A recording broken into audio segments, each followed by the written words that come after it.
Got someone from the performing arts space. This man is an actor. He is a proud father and good friend.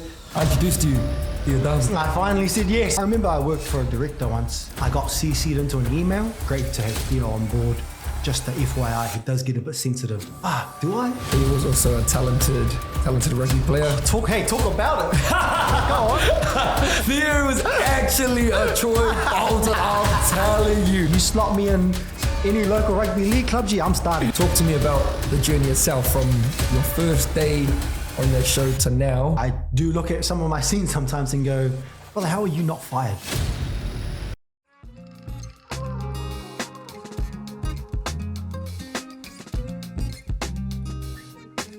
Kia ora team, welcome back to another episode of The Martin Show. Today's guest, we got someone from the performing arts space. This man is an actor. He is a proud father and good friend. I introduced you, Theo Dāvid. Yes,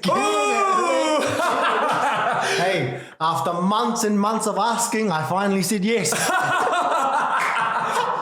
Gee, well, to be honest, bro, we probably had a cordial, I would say maybe probably a year ago. Yeah, probably when you were still in the dressing room. Yeah, to be bro, honest. in the dressing room. Early days. That's typical boys, eh? It is. Now, link up, dude. Don't worry. Yeah, when you're free. Yeah. Oh, yo, sweet, that's us. To be honest, though, it was only a matter of time. Yeah. Nah, keen ass, bro. Keen ass. Well, as you're talking about the dresser, Theo and I were dressing partners. We were dressing buddies back when I was on the show, and so we've had many intimate, bro, I'd say beautiful conversations, eh? And I'm just looking forward to getting to have another one, but just sharing it on a different sort of platform now, which is pretty buzzy, eh? This is buzzy, bro. It is, bro. Just this whole setup. Yo. So, in other words, you guys are in for a treat, man. I feel like everyone knows you or recognizes you as Viliami, and today I want them to get to know a little bit more about Theo, Go on then. Yeah, so what do we need to know about you to know a little bit more about who you are? Love professional wrestling. It's a good place to start. Love comic book movies. Love superheroes. Used to, don't so much anymore, but I still feel myself go back to it. RuPaul's Drag Race was like a nice in for me. Proud father. Got one on the way, due this week. Like on Saturday is the due date, so could get a call soon and go, hurry up and get your ass home. Cut that pod, we got stuff to do, yo. Yo, just love anything that's kind of bigger than life. I think that's kind of been the starting point for me. And do you think that was stemmed from whānau? Yeah, I guess so. I mean, my uncle is Max Palamo. He's an actor. And he's a tutor for a massive theatre company who you came through as well. And he still tutors there now. But he's always been like not a big personality, but he's always been sure of himself. And I guess that's like all of my family. Yeah. So when you meet people who are just so convincing at being who they are, that you kind of just run it straight.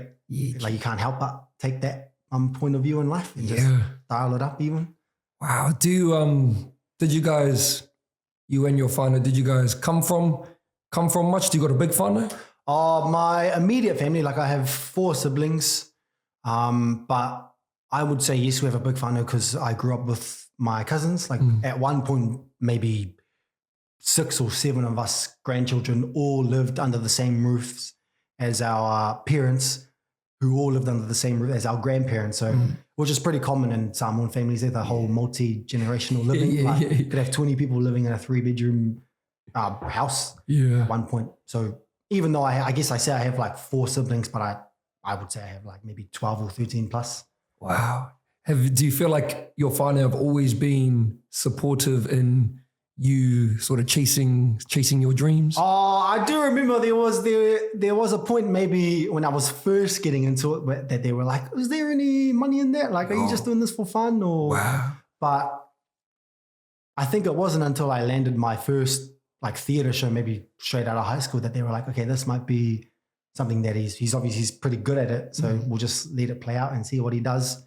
But like, it's just real typical of, I guess, Samoan parents to always ask the question like, oh, what are you going to do next year? Even though I'm in a secure job right now, they're always like, is that like the end goal? Like you don't want to go study or something? Wow. So I'll say yes, they are supportive, but I guess in the back of their heads, because they're the ones who kind of came over from the islands and, you know, try to build something here so that their kids could do something good with their life. I guess they just feel like they've failed if I don't do anything with my life. That's not acting, I guess. Sure. And that's fair enough too, because like I guess it's a journey for them too, to hear their kids say, I don't want to go to uni, or you know, I don't want to be a lawyer or something. The norm or the traditional. Yeah. So I don't hold anything against my parents or anything. Yeah. Where do you think your desire to want to be successful comes from? Do you know what? I just always thought like nothing was ever good enough, eh? Like I think it's that cliche where you achieve something and then you go, oh no, I got to look past it and I got to keep looking past that. But I just not being where I want to be right now in life is enough for me to go, sweet, just keep getting that mahi. Like until I get that, you know, until Steven Spielberg gives me a call, I haven't achieved anything. Like, so you just you keep going, eh? I love that, brother. Yeah. It's a double-edged sword though. Like, because then, you know, you can come off as a bit ungrateful, I guess, for what you have achieved.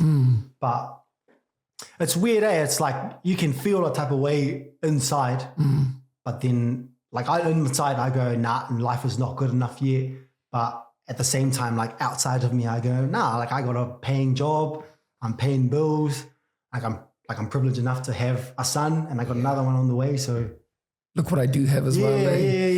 Yeah, but I always find it interesting how, because I know you have this fuel, this desire, and I know that other people, high performers, have it too, but not everyone possesses this mindset or this characteristic that. And so I always find it interesting of like, what is it? Yeah. Why do you have it? You know what I mean? Do you know what? I mean, it might not be the only reason, but I guess us having like sports backgrounds is a good into it as well, eh? Because I don't know, you train for a sport and you know that if I do this many reps for this many sets, this is going to be the guaranteed outcome that I have. And then you just try and link that math to like everything else in life. Hey, you go, okay, I know that if I do this and I do this, that is where I can get to. Yeah.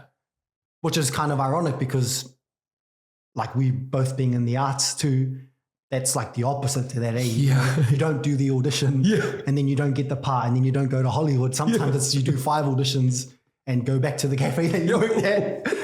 Or you do no auditions and get bumped into the fucking Hollywood movie too. So it's crack up. No, we'll go more in deep into craft a bit more. But bro, so speaking of your whānau, April 2023, you introduced your son. Are you getting that because I did my research? Are you kidding me? Oh, fella, don't even worry.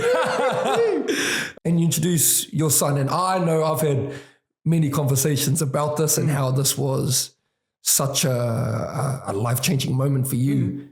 A year and a half later, what does being a father mean to you now?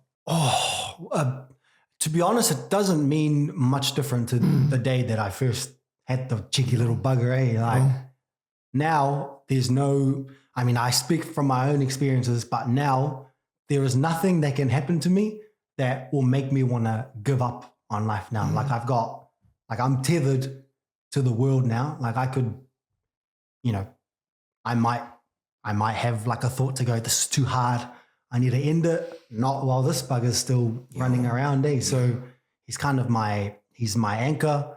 So is my partner, but more so my son, eh? Any decision I make now is with him in mind now. Like I can't, you know, any trauma that I had back then doesn't play into any decisions I make now. Now it's just about passing the baton on to this dude, or actually, no, I'm still running the race, just trying to get far enough down the track so that, you know, he doesn't have to run as far or work as hard, even though we're going to still raise hard-working kids. But I don't want it to be that hard for him. But it still means more now being a dad to him than when he was first born. Brother, you quoted something and I want to read it to you because I think it would resonate to a lot of individuals out there. Go on. I reckon you become a man when you stop making decisions based on your past experiences and start calling plays as a reflection of the future you want.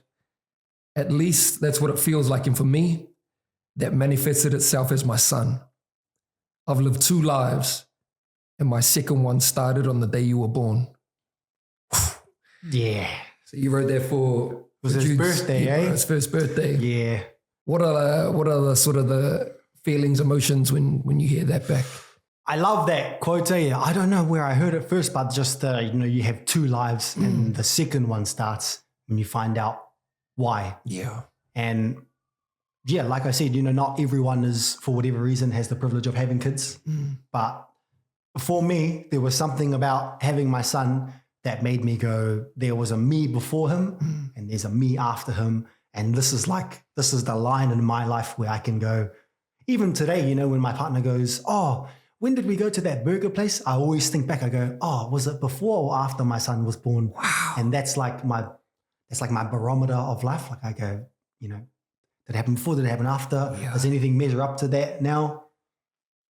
But yeah, and now that I'm having a second kid, like just when you think you love, just when you think you know what love is, gee, something else happens. Grow a new heart, or heart grows bigger. I don't know, but yeah. I think you become a man when you stop making decisions based on your past experiences and start making them based on the reflection of the future that you want. Because I feel like, bro, that's so powerful. It's so true, because I feel like there are so many men, young men in particular, that are suffering because they are living their life based on their past experiences and they continue to revert back to old habits, old behaviors for whatever reason. No, I've never been depressed, but I do remember being really sad. And I remember in that sad moment, I don't know what I'm trying to get at here, but just trying to segue off of what you've been saying. There's something about feeling real shit for so long that it becomes quite safe to feel those things. It's like it's so familiar to you and you recognize all of that and you go, it's just so easy to go, I'm just going to sit in my bed and I'm going to feel sad because I know what these are. I know where it ends. I know that I won't go too far, but this is a safe space for me. And yeah, as long as you keep practicing those real sad rituals, you will never be able to leave that behind, eh? Wow. Yeah. And it's hard. Like, it's a hard thing to do. Like, bro. It's only encapsulated in a paragraph, but like having a child is a big thing. It's not like we woke up one day and had a child and my life changed. Yeah. It's like my partner literally brought a new life into the world. Yeah. And it took something as big as that to make me go, forget all that other stuff that I went through. Like, let's look forward now. So it took for you to have a son, but what advice would you have to someone who is sort of suffering in there and wants to change? Sure. But doesn't really have the answer or answers? Oh, I'm a huge fan of having stuff to look forward to. And they can be little things or they can be big things, but it's just trying to build those little stepping stones of stuff to look forward to, so that in looking forward to stuff, your vibe changes right now. Like, I think I saw on TikTok someday, like, imagine you have a lottery ticket and it's for like $1 million. And then you take it to the lottery. They don't give you the $1 million straight away. You got to wait like 2 weeks for it to come. So in that 2 weeks, you're getting that $1 million, but your vibe today has changed. You're walking around like you got $1 million now. So it's about like, bro, I'm a huge fan of packing a lunch that I really look forward to every day now. Whether that's like the oats meal, and peanut butter. whether it's that or it's like Nutri-Grain is my thing right now. I make sure I have that so that at least for the next 3 hours of my morning, I've got this thing to look forward to, so that I'm in the studio like, let's get this bread, man. Like, so yeah, just find little things that, give you vitality. Just for me, like, I like watching like old comic book movie trailers. Those kind of give me little bits of joy. but at the same time, like far out. I know it's a hard thing, and I know sometimes professional help, you know, a therapist or something like that is probably the way forward as well. Yeah, brother.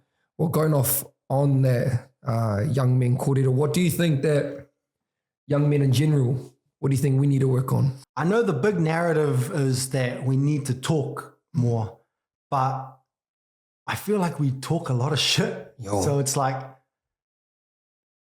it's just about being able to voice how you're really feeling without trying to hide it behind, like, you know, the banter or the jokes. Maybe it has a lot to do with shame, or maybe it has a lot to do with our upbringing as men, because to be honest, I feel like we're only one generation removed from like the real masculine men, the men who, I don't know, were chopping wood, or the men who weren't allowed to cry. Like, we're not that far away from them. So I guess we still have that kind of, you know, it's weak. You know, you're weak if you talk about it. Wow, I've never heard it like that before, but I know exactly what you mean. Like, now that I say that, I actually don't know what the answer is. But I do know we talk a lot, and I do know that it's always about us roasting each other and stuff. But it's just about saying it. Just say it and let it breathe however long it wants to breathe. And, you know, you could be talking about it for a minute or an hour, but just know that that little life that you give it helps a lot. Yeah. And the difference between having like a friend and like a meaningful friend is the things that I'm getting from hearing this as well. But having a laugh, but like having a laugh with something that's got a backbone and that gives you a different sort of feeling. Yeah. It's hard to just talk straight about stuff, is to like just to delve straight into things. Yeah. And it's like I guess it's like what do I give my, I guess it's like Pamel, you know Pamel, how it's like you want the medicine, but like kids won't take it straight. They gotta have like sweetness added to it before they can. So it's about giving it's about having an easy in like this, and then trying to shoot straight after you give your mate. Yeah, exactly. Oh, I love that. Are you proud of the man that you are today? Of the man that you've built and created? Satisfied, yes, but not proud yet. I don't think. I think I still got a lot to work on. I know that for sure. I don't get called out by my partner, but she's very frank with me, and she will look at me and go, why do you do that? Or like, this is how you're being today. And I just go, you know what? You're right. I do need to go away and work on a little bit of that. I used to want to be the man that was like all about like, it's okay to be vulnerable, and it is. And I always used to want to be the man that went, talk about your feelings all the time, and it is. But now that I'm a dad and I'm raising this boy to go out into the world, I'm like, there are still some like qualities of being a man that I want to instill into him that I want to kind of instill in myself as well. Yeah, wow. Oh, we've spoken about this a lot in our dressing room. It's like, man, it's okay to love everyone, but when it comes time to step up, especially when you have a family, like only one of you is going to take the role of being the man in the household. And I'm looking at my partner, and I don't think she's going to be the one. So part of me is like, what was it? 2 plus 2. Hey, 2 plus 2. 2 plus 2. It's 4. Or was it 3? You let me know. Whatever way, we'll find out. Eh? Oh shit. Yeah. So like, I'm definitely all good with where I'm at right now as being quote unquote a man, but now there are still things that I'm like, oh, you could do that better. I know I get defensive a lot. And I just, my partner clocks me on it all the time. But that's just like the one little work on. Yeah. And I like to kind of have a go at every day. And I can see myself doing it in little parts of my day all the time. Yeah. Too. I don't ever react to it, but I know that my inside feelings go, well, they don't know what they're talking about. Like a director will give you direction, and obviously we'll always take it. Yeah. But also on the inside, I'm like, no, I was right. The way I played it was all good. But do you feel like you've always had this sort of reflective quality and being able to, here's you looking back and be like, oh yeah, I need to work on this and this. And do you feel like you've always possessed that? Oh, I don't think so. Hey, I think it's... Because that's a good skill. Yeah, I think it wasn't until maybe someone did say something about me. I remember I worked for a director once and I got CC'd into an email, and I won't name names or anything, but the email said, I don't think there was any malice in it, but the email said, and also, oh man, great to have Theo on board. Just the FYI, he does get a bit sensitive, so blah, blah, blah. And just, I remember reading that and going, do I? But then, I don't know if that was the moment where it started, but I do remember hearing that about myself and going, okay, let me be more aware of when I am. And that sort of bled out into a lot of other parts of my life, eh? Yeah, wow. But I mean, I can be pretty sensitive, to be honest. I've heard that a lot, so not wrong, but yeah, that's a moment I think about right now.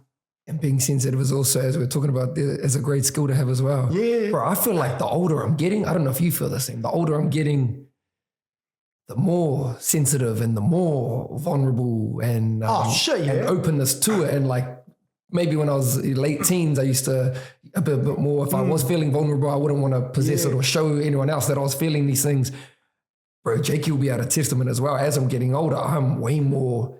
I'll just do it. I'll just share it, whatever. If I'm feeling a bit of mama, feeling a bit of pain, I'll express it and not overthink about it, as I used to when I was. I love that. Yeah, do you know what? I think it might be a reaction to. I'm pretty sure we had a chat about like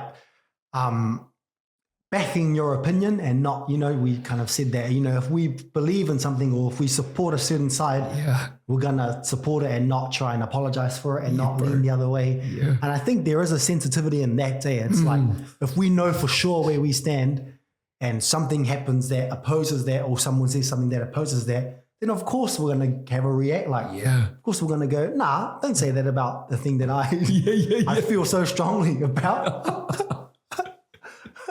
I do remember that conversation. Because it's so easy to play both sides, or it's so easy to, I voted for this side, you voted for that side. Oh yeah, because that side is pretty good at. Yeah, stop that. That's your side, G. Because that's what we do. We just agree. Yeah, we just agree. Oh yeah, no, you're right. Yes, and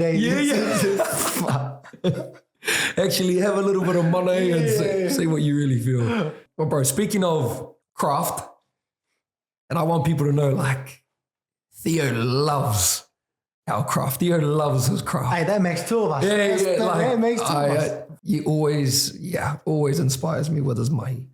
Well, let's go back. So you mentioned Massive Theatre. Mm-hmm. Shout out to Massive. That's right. Shout out to Sam Scott. Let's get it. And I know that there will be some actors, doesn't even have to be actors, anyone listening who may have a hunch, or like, I want to study this certain thing, or I want to do this. And I want to ask you why you made the decision not to go to drama school and rather stick with Massive throughout. I auditioned for Toy. I went through the first round and I got through it, and then you get invited back down or something to do a callback. I didn't end up going down because I was already embedded in Massive around that time too, that I was doing those auditions. And I just gave Sam a call, like from the boarding house at St. Kitts. I was like, hey, Sam, I've got this callback down in Wellington next weekend. I know you off of training throughout the year too. And then I guess in the back of my head, I knew, like, I was like, nah, Massive is a mean place to stay.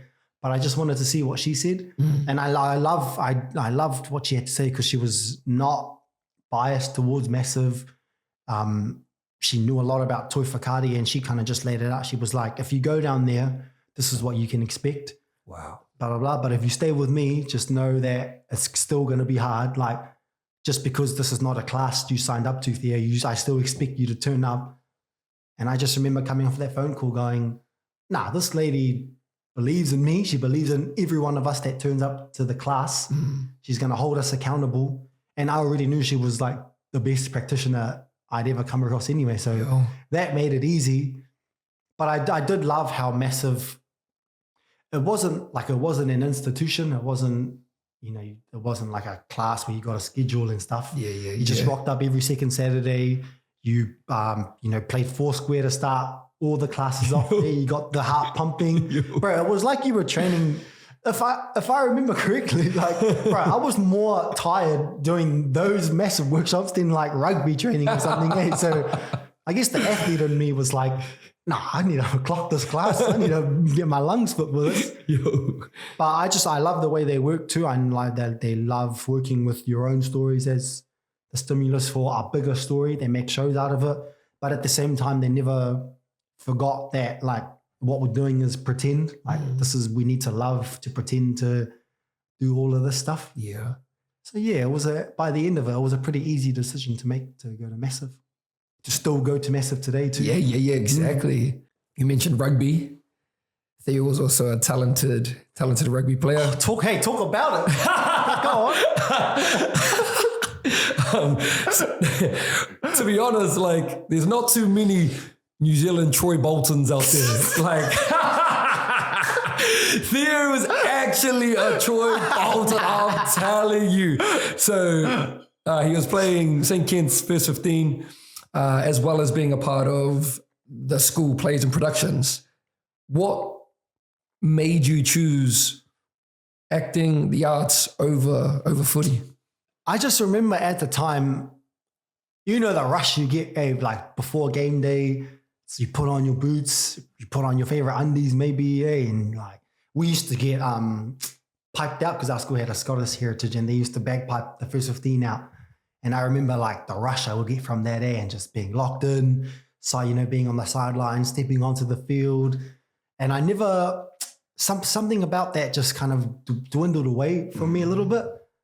But around about that time, you know, doing all the school production and going to Massive, like I got that rush doing the theatre, eh? And wow. Even just doing like random exercises on a rehearsal day gave me that rush. Yeah. And so I just remember going, I think I need to step away from rugby.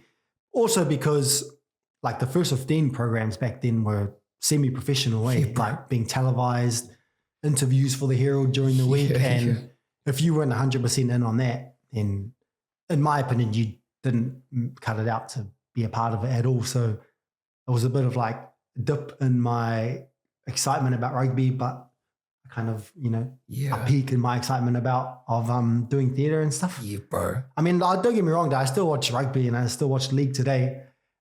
And I honestly, and this is my opinion too. You slot me in any local rugby league club, I'm starting. Straight up. Fucking give me the number 6 jersey today, Anyone looking for a standoff? Straight up, I got you. Hey, the Warriors. Hey. So, you know, careful. Luke Metcalf, if you get injured, give me a call, man. I'll come right in there, bro. Oh, bro. No, but it's just like, well, that's it. Like now I can, it just seemed it's more fun to, like, I just wanted to have fun playing rugby, but it just wasn't as fun anymore. There wasn't that rush anymore. Yeah. But I got all of that from the theatre. Yeah. Acting. Yeah, I had you'd have a similar journey. Very similar. Yeah, the word that comes to my mind is passion. Like I just started to lose passion for footy. What do you think it was? Like, do you think something happened and then you reacted that way, or does it just die out? Yeah, I don't think it was one thing for me personally. It wasn't one thing. It was just, I just felt a continuation of, it was that training where I was just like, man, I don't really even want to be here anymore. I'm here because I get to see my bros at training and, you know, but that was it. It wasn't actually, even game day, there were times you're talking about that fire that you got. I'm like, man, I don't even want to, I don't even really, you know. It was more of a feeling. Kind of cool to hear that. Yeah, bro. Yeah, I think a lot of us feel this way, looking for the answer, right? Like, what was it? What was the one thing? Yeah. Maybe something's just happened, eh? Yeah, bro, 100%. And like, I always question that, like, you know, it could be boxing, could be acting, like, man, am I going to lose? Am I going to have that same thing? I'm like, so I do think about that as well. Like, so when you do have that fuel, that fire for whatever the thing is, bloody use it. Go for it. Exactly. But exactly. So I think about that a lot too. So moving into 2021, you get cast as the handsome William Itoa. And bro, you've been on the show ever since. Talk to me about, well, that was a pivotal moment for you as well, right? And in your acting journey. Talk to me about the journey itself from your first day on that show to now. What have been some of the biggest sort of lessons and takeaways? I remember my first, actually it wasn't my first day, but my first memory that I recall at Shorty was being in a scene, and I was on one side of the bed, and on the other side was the bro Ben Mitchell, who played Ticket, and bro, the old vet Mike Galvin there. Oh. And I just remember looking them in the eyes and going, bro, what the hell am I doing here now? But I remember in that same breath, I was like, nah, let's go. Like, let's run straight. Let's have a jam. And I just remember that attitude that I have that day is actually still the attitude that I have today. It's like every scene is an audition. Every scene is like I hope I don't come across like that, but every scene is like me versus you. Like, go on, take the scene off me. I did but that's just I guess that's just absolutely, and it's a beautiful competitive thing to have. Yeah. But coming through Shorty, you come on the show. I came on the show and I was like, nah, 2 years tops. Like, get some currency to my name. I'll leave here. People will know me from here. Sweet. A year goes by and I go, this is pretty lit. Security, good paycheck. Yeah. Still reckon I'm doing some good work. I'll give myself another year. Yeah. Partner falls pregnant. Little pay rise. Go, nah, I reckon I got another year in me. So it's just been, I'm weighing it up every year, but the fact that I'm having kids now makes me want to stay a little bit longer. But I will go on the record to say I still enjoy it there. Like, I love what they're doing with my character. I get to act every day in front of a camera. It's always new content coming out. Absolutely. So it's lush. Yeah, it's security. It's Monday to Friday, weekends off. Yeah. So yeah, I love it. Hopefully I'm getting better as an actor on the show, but I do look at some of my scenes sometimes and go, brother, how are you not fired? Like, how have they renewed your contract so many times, bro? But that's enough for me to go, just learn my lines tonight as opposed to the next morning. Oh my God. Oh shit, bro. I love learning about like other actors and their tendencies how you think you're the one person to do the thing, but everyone else is doing it. Everyone's individual process as well. No, my favorite one is like someone else in the scene stuffs up their line and they go, cut. But that person goes, oh wait, what was your feed line? Oh, that's why I got my line. Try and blame it on you, mate. Just own it. Hey, own it. No, the directors go, oh, cut. We'll just go again for technicals. Right. So when you do this,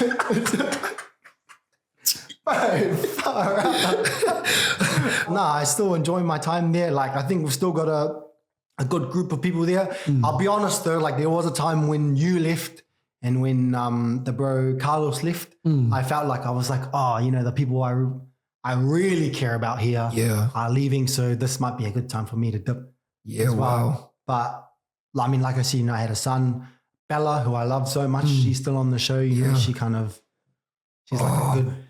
What I'm getting as well is that feeling again, just like the footy we were talking about before. Exactly. And I'm so glad that you still have it there. You know what I mean? Well, speaking of, bro, because I feel like a lot of people, especially in Aotearoa, especially in New Zealand, think that Shorty is like the be all end all. Like, I don't know if you've had a few instances like this, but is Shorty everything that you see that you want to do? What is the ultimate goal? What is the ultimate dream in regards to your acting? I mean, like in general, like broad. I think Hollywood is the definite. It's like the end goal. Like I want to be there. I hope my family will come with me. I want to lead a show, several shows, a television series that is produced by Hollywood. Like I'm thinking of, I don't have to be, but like if the A-list is up there, like I want my name to be attached to those names.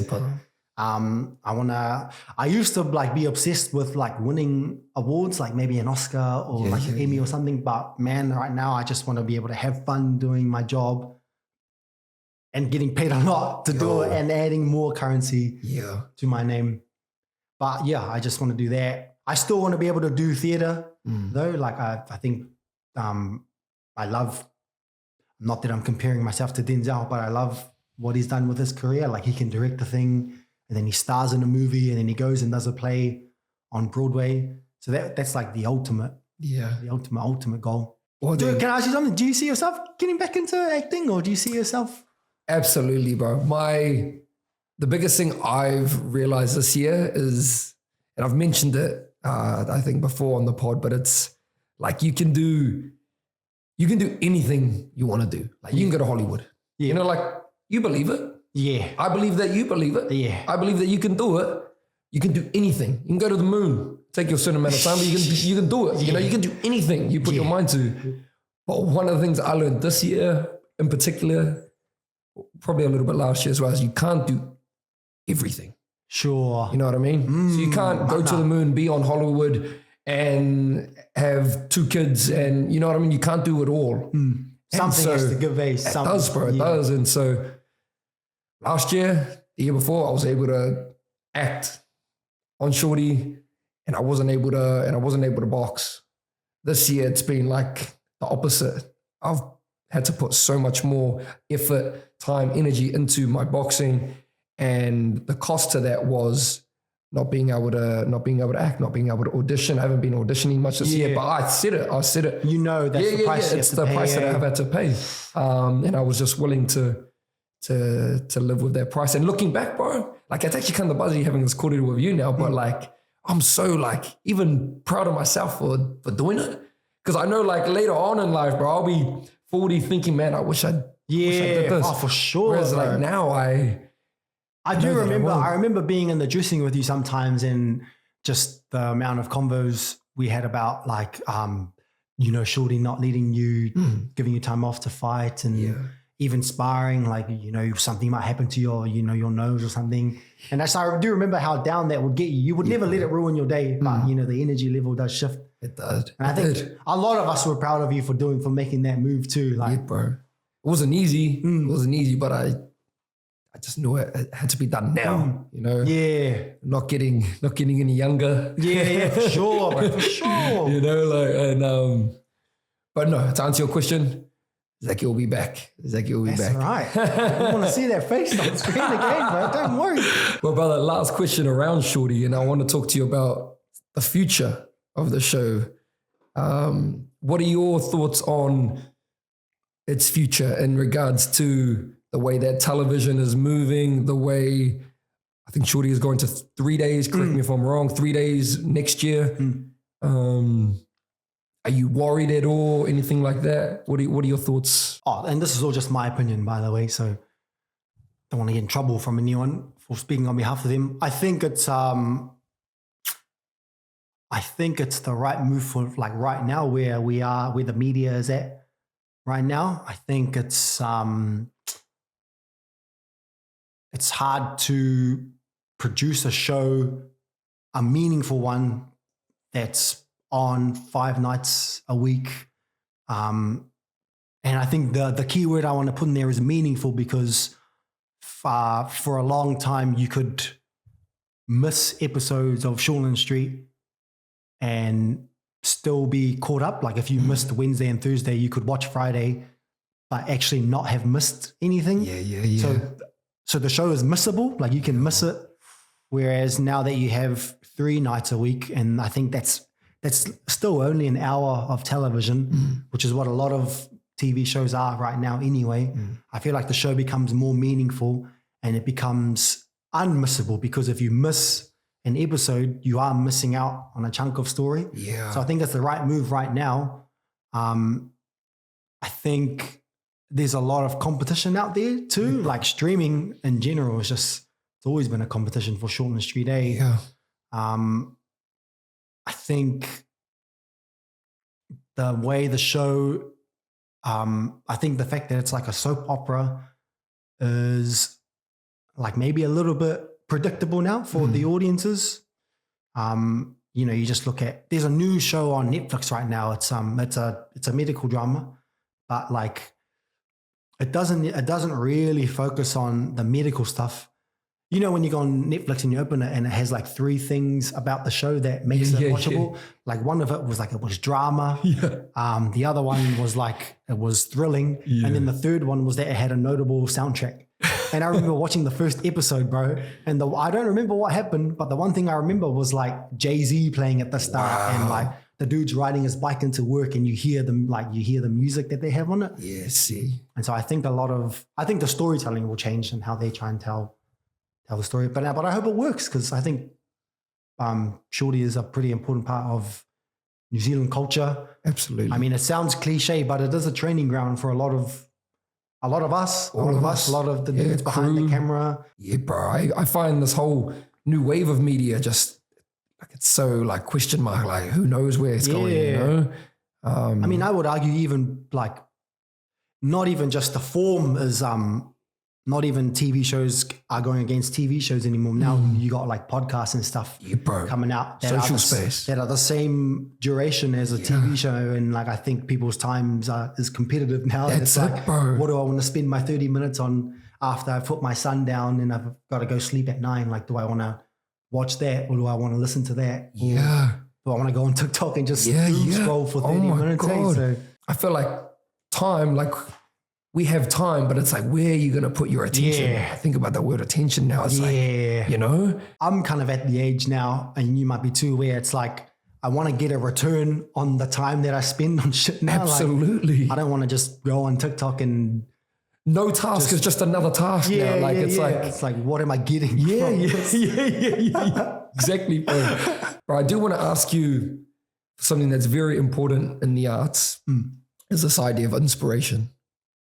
Where do you go to now? Where do you get your inspiration from? My favorite play is Romeo and Juliet, and I find myself kind of going back to that play, whether it's as the play on the page or it's a YouTube video. But I'm reading like people's theses on the plays now, and honestly, that stuff like gives me that little jump in my step to want to learn my lines that night or to want to just be better in general. So I do like, I know it sounds pretty pretentious and like a little bit cheesy, but I do get a lot of inspiration from reading his stuff. Yeah, brother. I know you have. You always have. Shit, yeah. Like I love it. Like I don't know why I love it, but I think it changes every time someone asks me about it. Well, speaking of Romeo and Juliet, my man has been cast in a theatre show that will be performed mid-year next year, 2025, playing the character of Romeo in Romeo and Juliet, directed by Ben Henson. Let's go!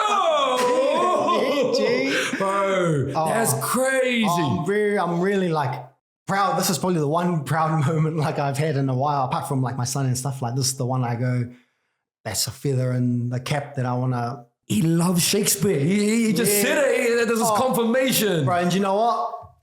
Like I've gone on different podcasts and I've said it. Like they've been like, what's your dream role? I've been like, Romeo. This wasn't manifestation, G. This was me staying ready. So that when the dude came to me or the time came and was like, you got it?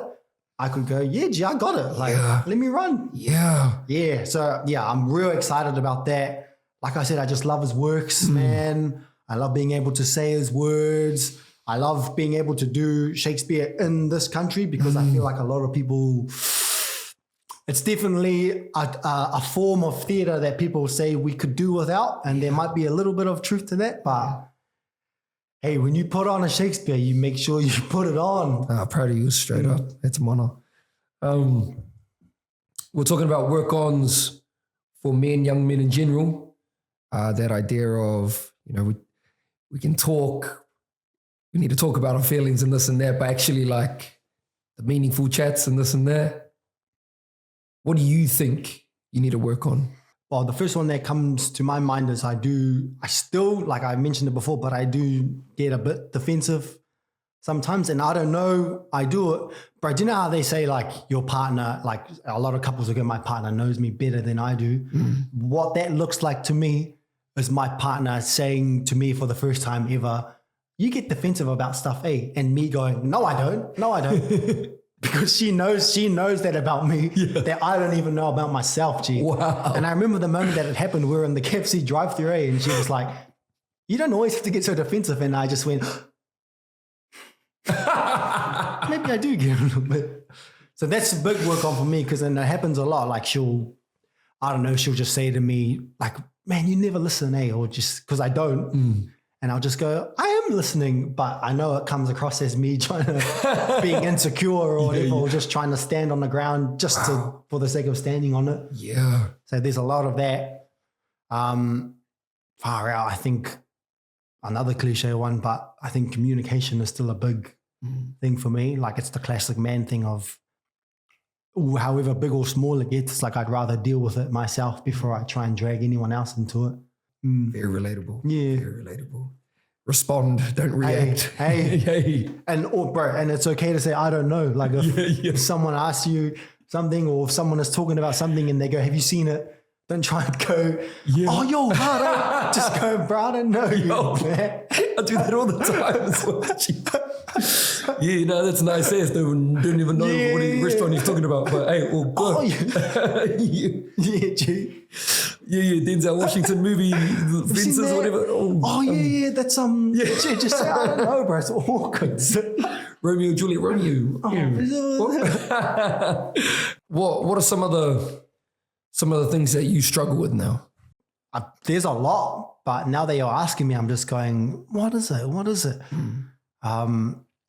I think just in daily life, I do struggle to keep consistent with stuff, I guess. Like, I guess I have to just work extra hard to be consistent. Like I'll say, you know what? I'll have my meal set out. I'll have my yoga bowl and I'll have this and then I'll have this. And then by the fourth day, I'm like, those noodles are looking pretty yummy. So it's just trying to, but then also it's like, even in the mahi going, I'll make sure I learn my lines the night before so that I can hit the ground running the next day. But by the fifth day, I'm like, it's only one scene. I'll just learn it tomorrow in the morning. Yeah. So I think consistency is a big one for me. In like my broad life, bro, you know what honest that I realize? Spending money and then just how easy it is to buy a $7 coffee, which turns into like $40 in the week, and just trying to restart every week. And I'm doing like my budget on my calculator on my phone, but I'm finding like, because I've spent so much on the coffee, I go, okay, well, if I minus this amount from the next week, I should be covered. But then it's just kind of this snowball thing. So there's that. There's a lot. Yeah. No, it's good, bro. It's good. Future Theo, 5-10 years. What do you want to have achieved by then? I definitely want more kids. I think I want, in 10 years, how many is like doable? Probably at least 2 more kids. But I guess what that means is like we also have the financial security to look after 4 kids, and we have the resources, like we have another car so that we can take 4 kids in. Yeah. So I guess in saying that, I'm like, in order for me to have 4 kids, I want to, in 10 years, how old am I? I'm 28, I'll be 38. I definitely want like a big feature film under my name. I definitely want to do like a limited series or a TV series or something. I don't know how this is going to happen, but do you know the series Black Mirror? Yeah. I definitely want to tick that box in like 10 years. Like I want to be in an episode of that. And I've never been like I've never had my heart set on like owning a home, but I'd like to be a homeowner in the next 10 years too. Across the board, eh? Yeah, Career, finances, whānau. There's a lot. I don't want to be broke. Like I don't want to, maybe I don't have any acting work or anything, or life's just not going my way. I never want to be in a position where I don't have enough money or resources to cater for my kids. So yeah. Younger Theo, any age you want, what's the one piece of advice you'd give him? I guess it sounds cliche, and I know it's so weird because whatever's happened with younger Theo or younger Zachy is like, if anything changes, we probably don't end up here today. We don't end up in this room. But I remember being in high school and being pretty reckless. Well, I wouldn't say reckless, but like not giving too much of a ifs about what was going on. I remember having that like YOLO, you know, I remember always thinking you only live once, but do you know what? Having a kid has also made me realize that it's not you only live once, because like you get to live every day. Like you wake up every day and you get like these second chances at life every time you wake up, eh? So yeah, I would just tell him like, you do live more than once, bro. Like you get up out of your bed every morning and there's a chance for you to make something happen. So we have a closing tradition on this podcast where the previous guest leaves the next guest a question, not knowing who he or she is. The question for you today. Yeah. Who's this from? This question, I can't say. Okay. Sure. This is crazy because I've asked you this question before as well. The question is, what is your why? What is your ultimate purpose? And has this changed? I would still say that my purpose on this earth was to be a father to my son, to my many sons that I'm going to have, to my many daughters. And I think what that means is it's like this life that I'm living, it's not about me. Like I'm on this earth. I'm fine with not being the main character like of my own life. Like I know that if I can be a blessing to my son or to my partner or to all my kids, like that's my purpose, is to just run as far as I can in like, what do you call it? Run as far as I can in like my life is just like the heats, and my son will be running the 100-meter final. Like that's what my life is about. It's about getting as far as I can so that all my kids and them can make some money or get the fruits of my labor. Theo Dāvid, ladies and gentlemen, look at that. Thanks for having me, bro. Thank you, brother. Any final words? Drink your water, moisturize, man, cleanse your skin, like straight up, G. If you think don't be doing my parents taught us to like piss in your hand and get all the pimples off and stuff, but get a good cleanser. Drink your water, bro. My brother. That's us, team. That concludes another episode of The Martin Show. We will be back next week with another episode. If you haven't, or if you've made it this far, please hit the subscribe button. Give the _ The Martin Show a bit of a love, a follow, this, that. Where can they find you? You can find me on Instagram at Don Theo Dāvid, spelled David. And that's it. That's the only platform I really, really use. So. Thank you, team. Aroha.